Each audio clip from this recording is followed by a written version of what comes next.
Governor Pat Quinn as our secretary.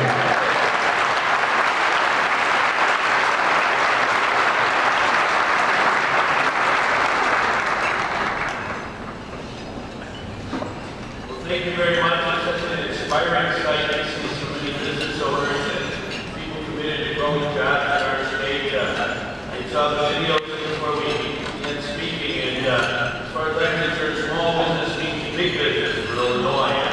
We've tried over the last 4 years to make sure our state government is on your side. And as governor, we engaged the biggest public works initiative in the history of our state. Our Illinois Jobs Now program is focused on, obviously, transportation, improving our roads and our bridges, our railroads and our water systems, building new schools, repairing older schools, making sure that we have a good broadband network all across our state. We've been able to engage many of the members of the Illinois Hispanic Chamber of Commerce.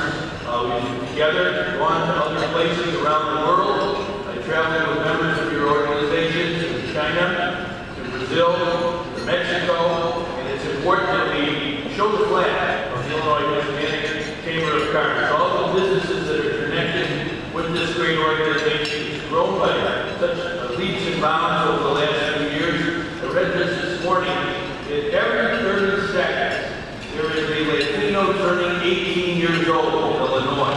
And I think it's very, very important that we engage. Our state government has. We understand how important education is to the mission. We have passed the Illinois Dream Act, a law that allows undocumented students who have the ability to do college work to get scholarships, and I want to thank members of the organization for helping contribute to that, part of that. We also understand how important our universities and our community colleges are to the mission.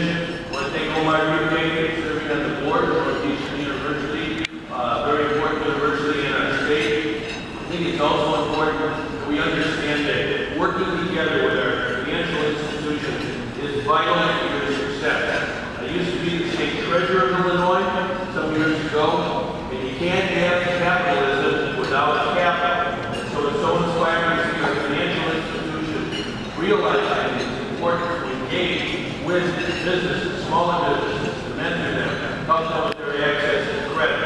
The word credit, Latin, means to believe. And we believe in our Hispanic businesses across the state of Illinois. There's a lot of vitality, energy, and growth in our state. About 25% of the students in grammar school and high school today are Latino students. They are our future. We have to make sure we take good care of their future. We also understand how important it is to have immigration reform in our country. And we're very committed to that in our state of Illinois. We want to be leaders in showing the federal government that this is a vital part of reform in America in the 21st century.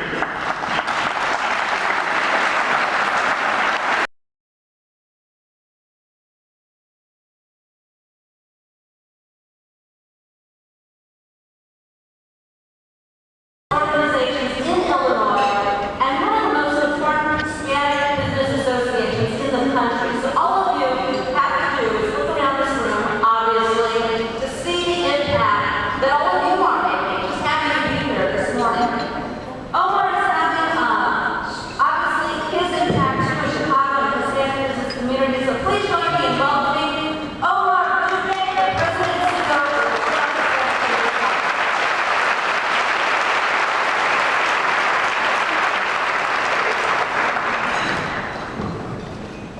How about another round of applause for Stacey Bach?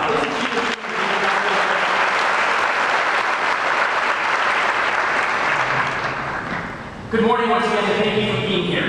Thank you for all of your support. And on behalf of the Illinois Hispanic Chamber of Commerce, welcome to the 10th annual Make the Connection Hispanic Business Expo. Kim already did this, but I want to take a minute to recognize the leadership of the IHCC Board of Directors. Our board members serve on a volunteer basis and make significant investment of their time and also of their own money for IHCC because they believe in the work that we do. I won't go and name them because Kim already did. But I do want to note that we're proud to be one of the only Hispanic chambers in the country whose board of directors is comprised exclusively of Hispanic-owned businesses. Please join me in recognizing their service.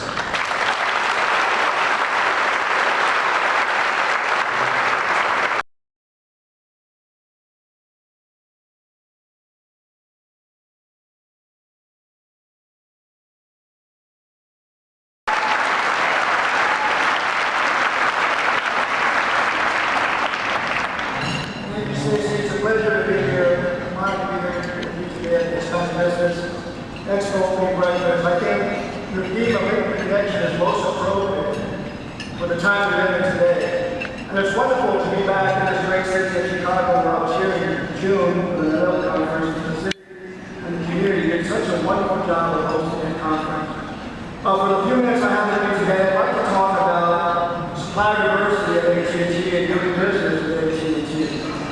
At AT&T, we're constantly finding ways to innovate for the future and to keep up with moving technology. Over the past 5 years, AT&T has invested more capital into the U.S. economy than any other public company. In fact, over the past 3 years, we've invested $3.3 billion just right here in Illinois to build our extensive, secure, and reliable Talented and dedicated staff. None of this would be possible without their work and commitment.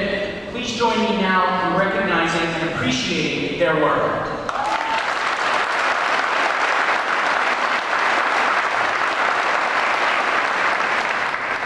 Today is about celebrating our work and making connections for new business opportunities and growth.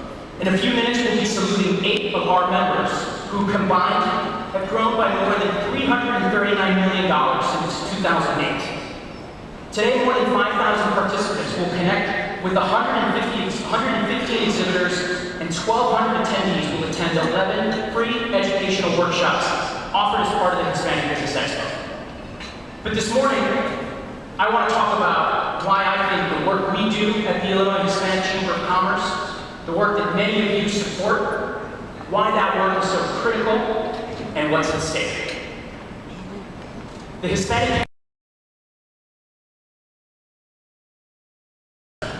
But those numbers, I believe, fail to tell the true story. And more importantly, they keep us from considering how the future of our country lay in the balance. According to census figures, Hispanic households still earn 1/3 less than non-Hispanic white families. And a study released this week shows that almost 20% of Hispanic workers are underemployed. In education, though high school completion rates continue to improve, Hispanics still lag significantly in higher educational attainment, something we know is a key indicator for future earning potential. 1/3 of the U.S. population by 2050. Potentially, 1/3 of our country undereducated, underemployed. Ladies and gentlemen, the future is up to us. Whether the rest of America cares to acknowledge it, the future of our country depends on which direction we go.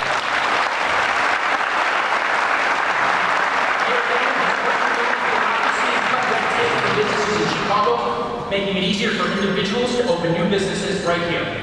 The mayor was instrumental in helping bring Goldman Sachs' 10,000 Small Business Initiative to Chicago, and IACC is proud to partner with Goldman Sachs to help small businesses grow right here. I think it's only appropriate that Chicago, like I said, America's most American city, has a mayor, like somebody has its mayor somebody like Ron Mann, son of an immigrant father, his mother a union organizer and a civil rights activist. Mayor Emanuel is tough, he's driven, and he's the embodiment of what it means to be a Chicagoan. But most importantly, he's had the courage to make some tough choices. Sometimes unpopular, but tough. But he does it because it's the right thing to do for the city of Chicago. I, for one, am proud to call him my mayor. Please join me in welcoming Mayor Ramadan.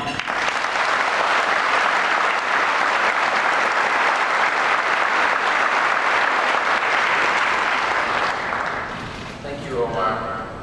His introductions like that, you wish your parents were here. Your mother was proud and your father would be amazing. Thank you, Omar. He said you got up a little earlier. I said, yeah, well, I'm used to my bar mitzvah. You stand here when the rabbi speaks. So that's I do want to say it's fortuitous we're having this breakfast and this meeting because, as you all know, 2 weeks from now, the city of Chicago will host the United States Hispanic Chamber Commerce here in the city of Chicago. I wanted a national Chamber of Commerce to see what I see about the city of Chicago and the state of Illinois and what we do to embrace our future. Where other states have taken a different direction, the city of Chicago, as Alvaro has noted, is the most American of American cities because we welcome immigrants to our city. That has been our history, and it will be our future.